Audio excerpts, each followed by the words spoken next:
ازيكم عاملين ايه؟ يا رب تكونوا بألف صحة وخير وسلام. ويا رب يشفي كل مرضانا ويشفي كل حبايبنا ويتم شفاهم على ألف خير.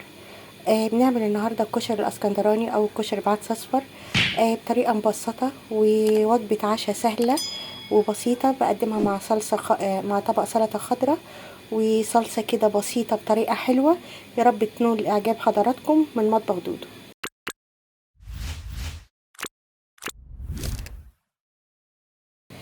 بسم الله. معانا مقادير النهارده: كوبايتين رز، كوبايتين عدس اصفر، بصلتين متقطعين جوانح، بصله مقطعه مكعبات ناعم، البهارات ملح، كمون، شطه، شعره قرفه، مكعب مرقه. وده اختياري، البهارات زي ما انت حابه، بس هي الاساسي الملح والكمون.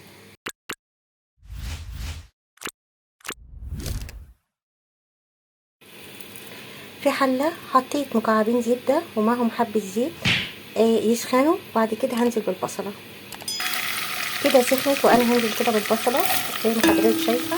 هشوح البصله،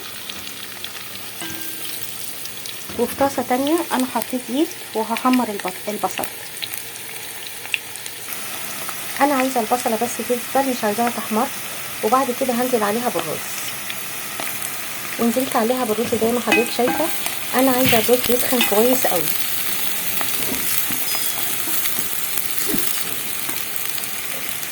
اساسي في وصفتنا النهارده ان الرز يسخن كويس قوي عشان ما يعجنش منك.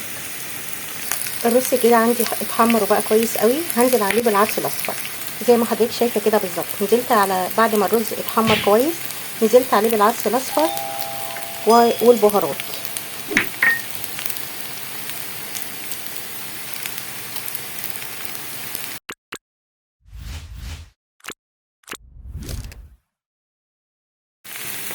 وكده شكل الرز عندي بعد ما انا حمرته الرز مع العدس الاصفر والبهارات. ونزلت عليه بكوبايتين ميه مغليه، وطبعا ظبطت الحياء الرز. وبعد كده هوطي عليه. في صينيه نزلت بمعلقه زيت وبصله مفرومه وثوم. هعمل صلصه كده خفيفه قوي بتتقدم جنب الكشري. وفي نفس الوقت كنت مقطعه فلفل مكعبات بس يتشوح مع بعض ويطلعوا الريحه كلها مع بعض. وبعد كده نزلت عليها بمعلقتين صلصه، وكنت بفرم 5 طماطمات.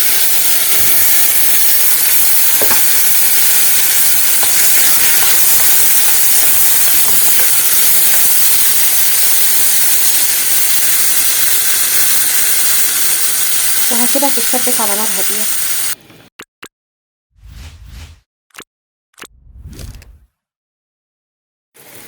انا عملت الصلصه بتاعتي: بصله ومعلقه ثوم وشوحتهم بحبه زيت. وبعد كده نزلت عليهم بالصلصه وسلطه، وكنت مخرطه طماطم مكعبات اتسبكوا كويس مع بعض. وكنت حاطه فيها برضو قرن فلفل وملح وفلفل وكمون وشطه وشعر السكر. وسبتها مع بعض على نار هاديه. وبعد كده حطيت عليهم حبه ميه سخنه زي ما حضرتك شايفه، وسبتها تتسبك مع بعض.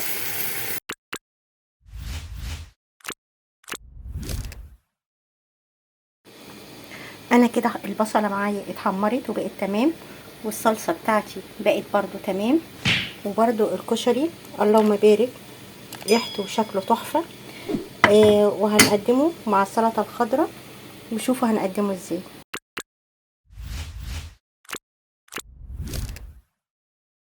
الكشري بعدس اصفر بطريقه مبسطه ووجبه عشاء سهله وبسيطه. بقدمها مع صلصه مع طبق سلطه خضراء وصلصه كده بسيطه بطريقه حلوه. يا رب تنول اعجاب حضراتكم من مطبخ دودو.